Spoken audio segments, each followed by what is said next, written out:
La sustancia nigra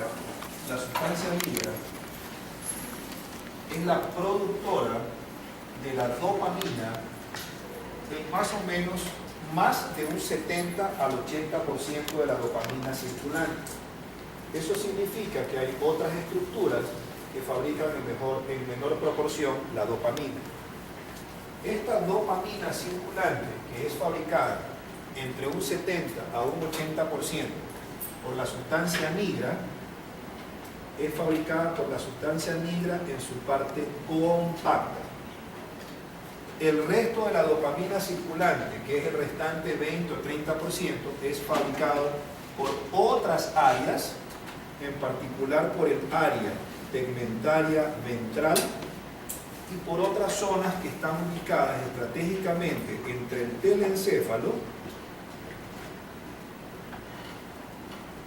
y el diencéfalo.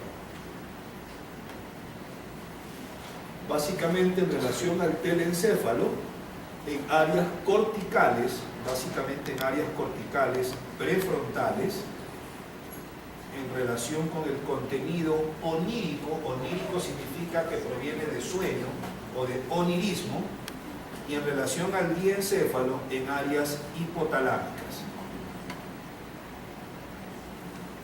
Pero por lo pronto nos vamos a quedar con la sustancia nigra compacta y en menor proporción con el área tegmentaria ventral, que se puede decir que es como un anexo dopaminérgico de la misma sustancia nigra compacta, pero con otra intencionalidad en su producción de dopamina. Esta dopamina, que es fabricada la mayor parte, o sea el 70 o el 80% de la dopamina circulante por la sustancia nigra compacta, actúa en receptores de dopamina. Esos receptores de dopamina son receptores DOPA1 y DOPA2. Pero esa dopamina que actúa sobre los receptores DOPA1 y DOPA2 es la dopamina que procede de la sustancia nigra compacta. Cuando veamos cuerpo estriado, vamos a ver que las otras estructuras, o sea, en la área tegmentaria ventral y bla, bla, bla, bla, bla, bla, ellas fabrican dopamina, pero que actúa sobre receptores DOPA3, DOPA4 y DOPA5. Por lo tanto, como estamos en sustancia nigra compacta, le vamos a parar bola solamente a los receptores DOPA1 y los receptores DOPA2. ¿Sí? Porque el resto son fabricados por otras áreas que no son la sustancia nigra compacta. Entonces nos quedamos con la dopamina de la sustancia nigra compacta, que entre comillas es la misma dopamina de acá. La diferencia es que esta dopamina actúa ahí y la dopamina de ellos actúa acá. Pero es bioquímicamente hablando la misma vaina, pero con función distinta porque actúa en áreas distintas y en receptores diferentes. Esta dopamina fabricada por la sustancia nigra compacta, que actúa bla bla bla sobre receptores DOPA1 y DOPA2, su propósito es básicamente, principalmente hablando, la motricidad. Pero más que la motricidad, no solamente motricidad en relación a movernos, sino en relación a mantener la dinámica de movimiento. O sea, el movernos adecuadamente hablando en el sentido de velocidad. Y la dinámica de movimiento se llama, clínicamente hablando, cinesia. De ahí que cuando una persona tiene descenso de los niveles de dopamina, estará hipocinético, o sea, lento, o si hay mucho exceso de dopamina que actúa sobre receptores DOPA1 y DOPA2, estará hipercinético,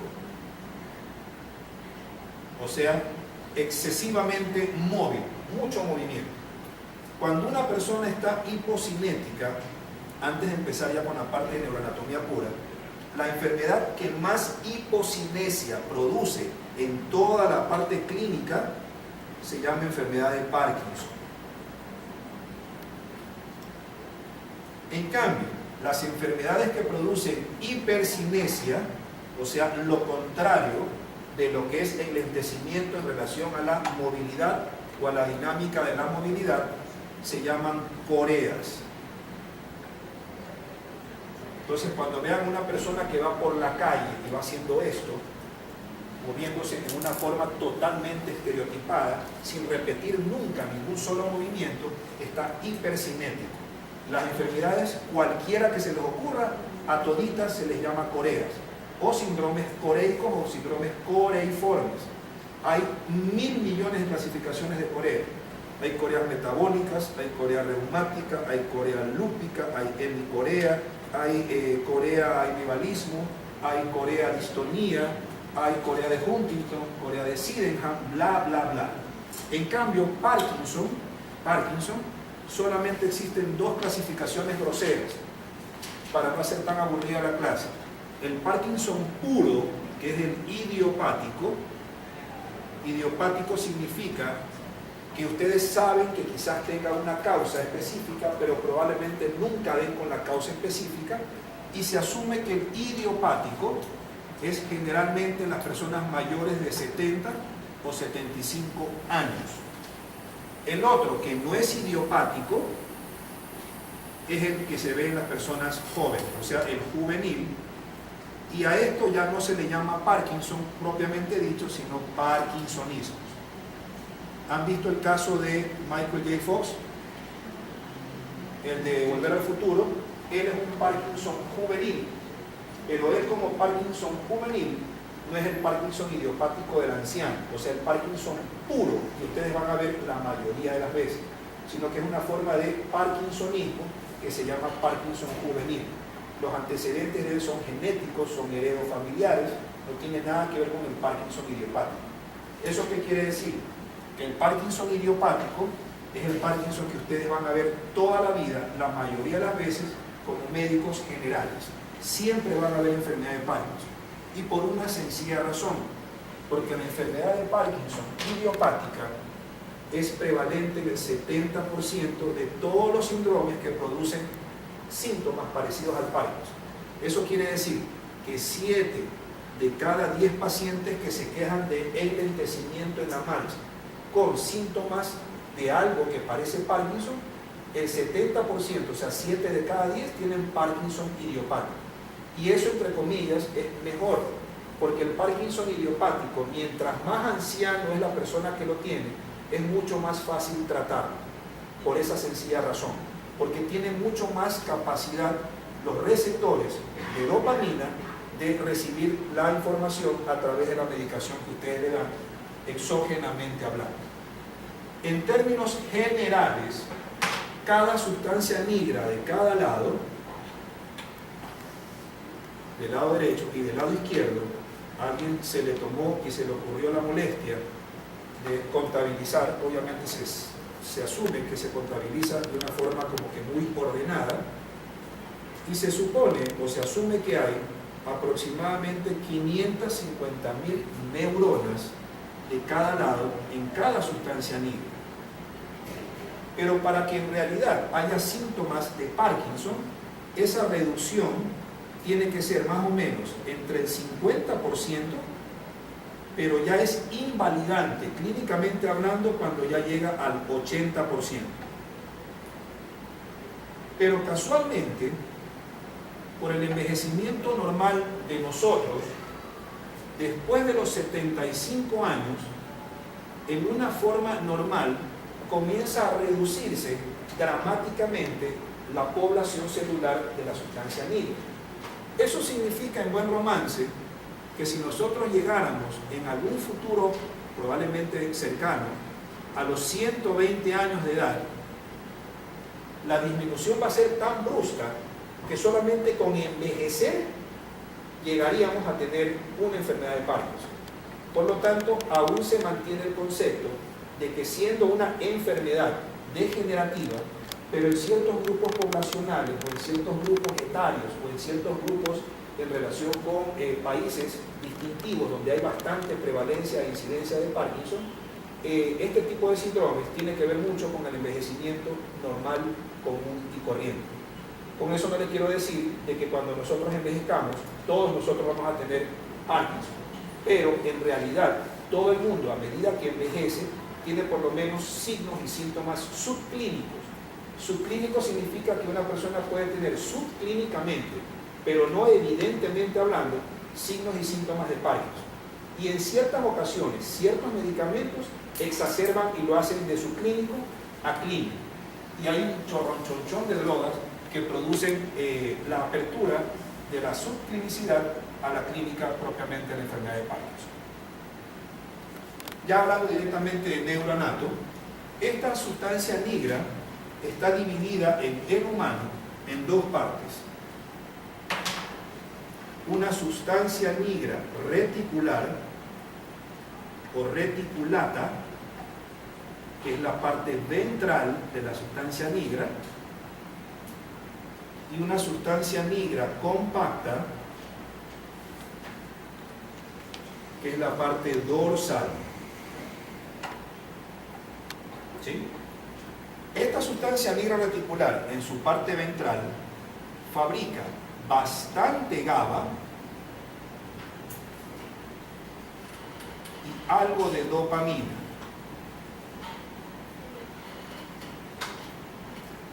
Pero también fabrica péptido intestinal vasoactivo, colecistoquinina, serotonina, sustancia P y encefalina. En cambio, la sustancia nigra compacta en su parte dorsal, siempre será la parte dorsal, lo único que fabrica es dopamina. ¿Sí? Y esa dopamina de ella, de la sustancia nigra compacta, solo llegará a receptores DOPA 1 y receptores DOPA 2. ¿Sí? Ahora, a su vez, la sustancia nigra compacta en su parte dorsal se subdivide en una parte ventral y en una parte dorsal. Repito, sustancia nigra reticulada ventral, sustancia negra compacta dorsal. A su vez la dorsal tiene dos partes, una ventral que mira hacia adelante y una dorsal que mira hacia atrás. La sustancia negra compacta, a su vez, la parte que mira hacia adelante, que es la ventral, mira hacia dónde? Hacia la sustancia negra reticulada. Por lo tanto, esta parte ventral, a través de dendritas,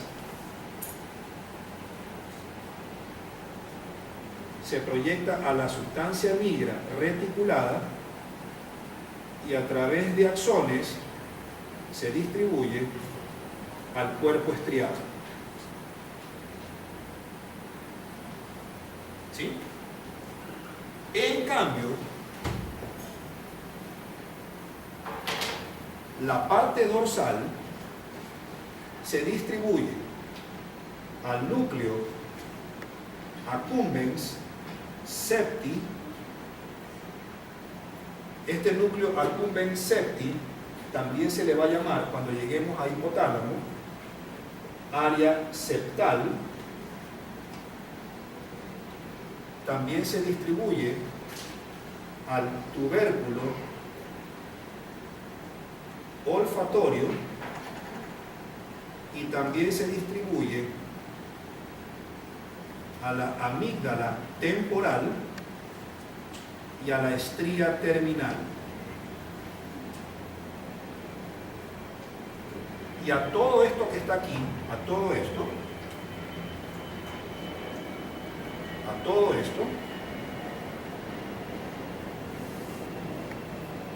se le llama compartimiento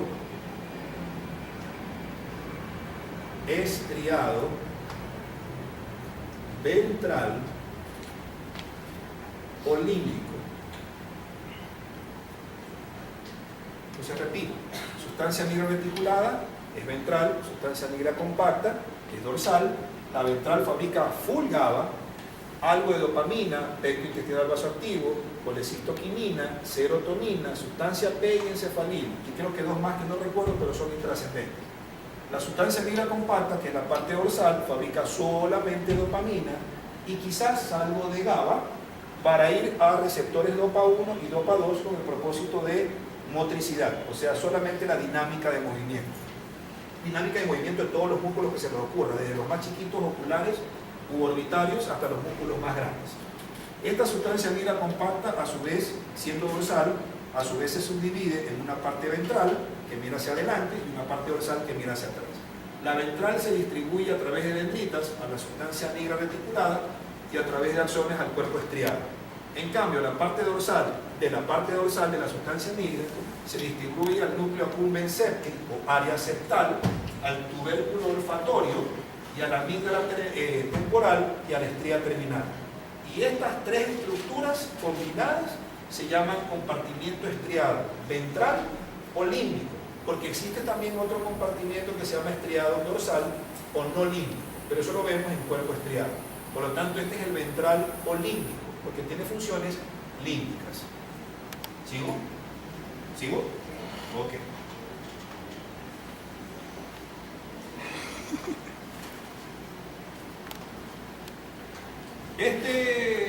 Esta sustancia negra compacta tiene tractos de salida y tractos de entrada. Los tractos de entrada, o sea, las aferencias. Las importantes, estriatonígricas. Estriatonígricas significan que van del cuerpo estriado a la sustancia nígrica. 2. Palidonígricas.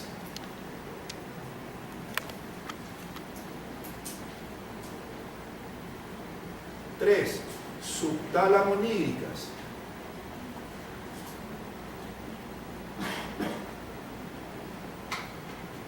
4. Corticonígricas.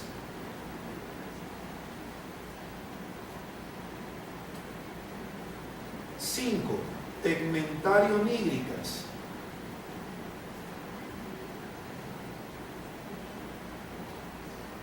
6. Locus ceruleus nígricas.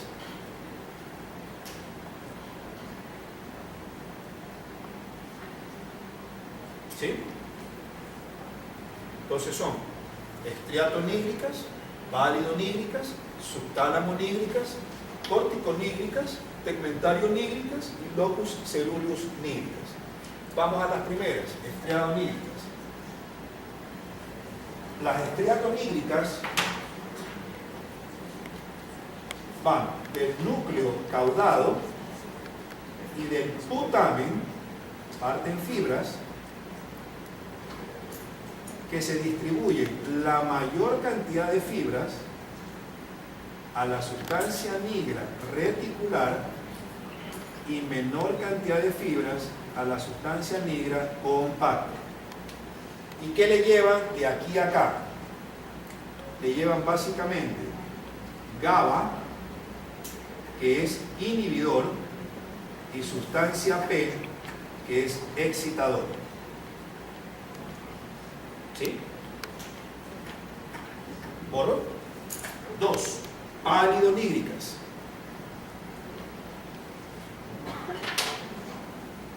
Las palidonígricas parten del globo pálido.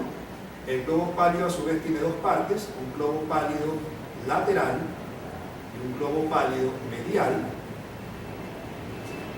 Y ambas partes del globo pálido mandan también fibras, mayor cantidad a la sustancia negra reticular y en menor cantidad de fibras a la sustancia negra compacta. ¿Y qué le llevan? GABA. Recalco, el globo pálido lateral y el globo pálido medial es el máximo productor de GABA en el humano. ¿Sí? 3. Subtalamonígricas. Y ahí nos quedamos un ratito y termino más tarde. ¿Sí? Hacemos un break y termino. Quiero terminar. Las subtalamonígricas parten del núcleo subtalámico de Lewis.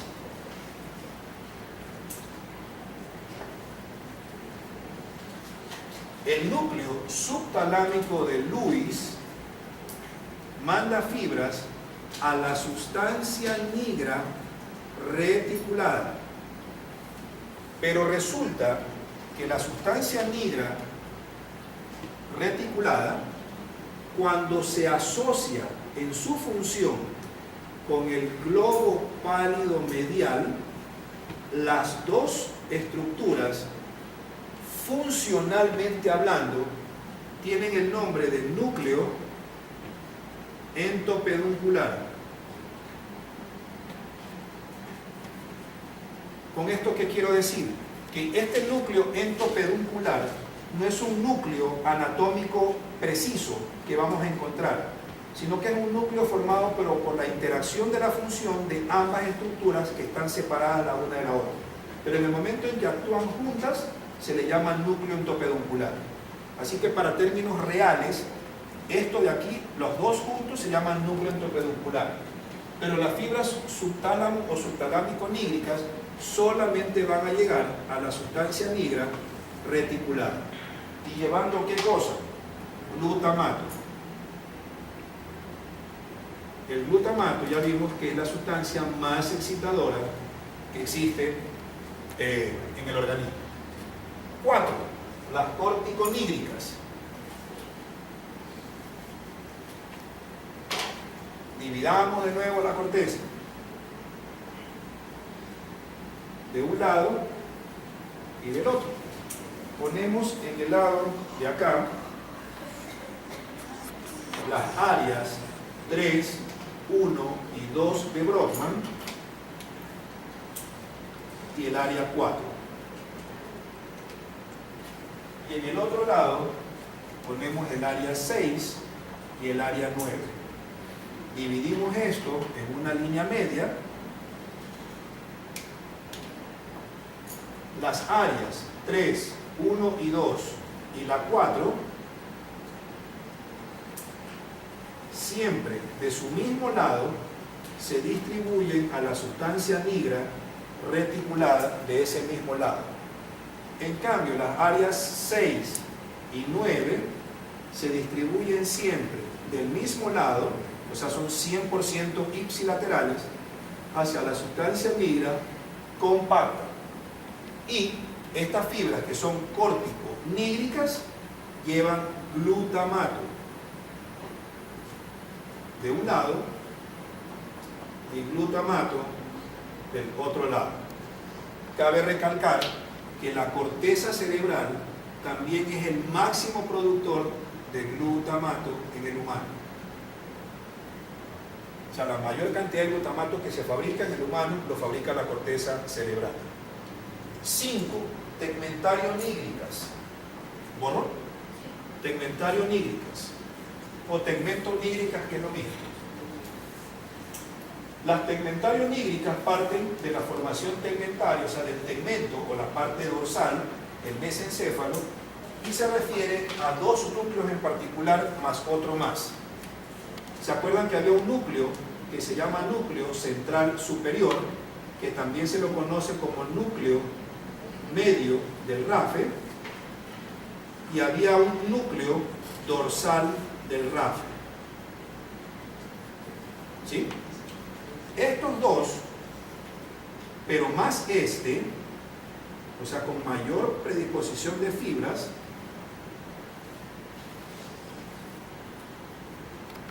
se distribuyen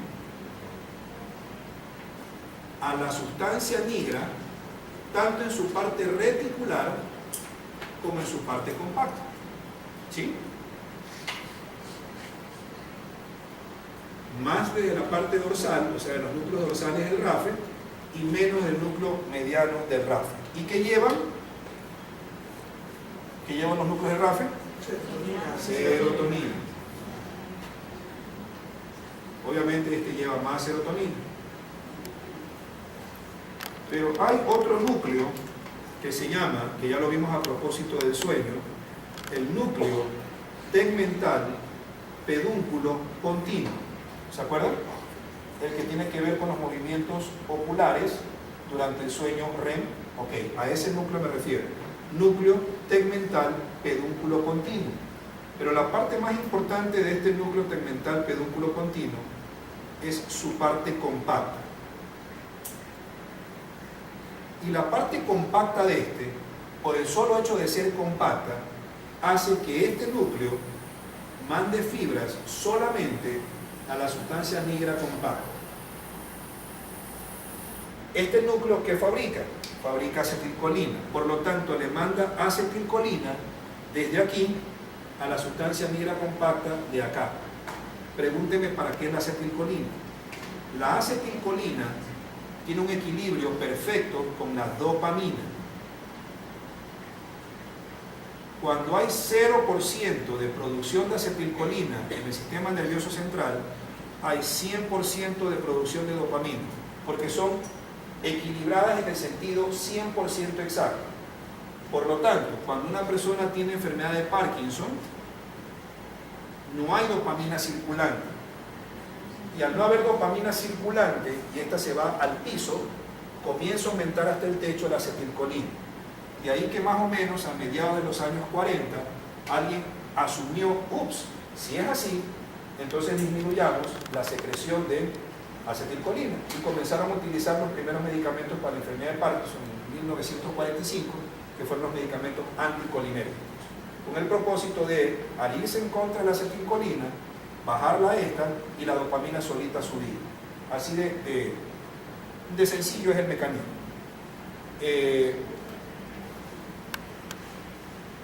Entonces, con la sustancia nigra compacta, pero también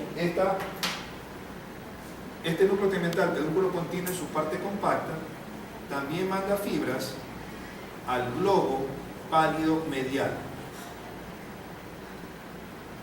Pero la sustancia nigra reticulada manda fibras al núcleo tegmental pedúnculo continuo y el globo pálido medial le regresa al núcleo tegmental pedúnculo continuo. ¿Sí? Obviamente llevando ¿qué? El de aquí está llevando obviamente el GABA, pero este también fabrica GABA. Entonces, entre ambos, ida y venida se complementan. Y el 6, las locus ceruleus nígricas, la palabra mismo lo dice, parten de locus ceruleus, se distribuyen solamente a la sustancia nigra reticular, y ya sabemos que el locus ceruleus fabrica noradrenalina. ¿Sí? 10 minutos y regresamos para terminar con las referencias. ¿Sí?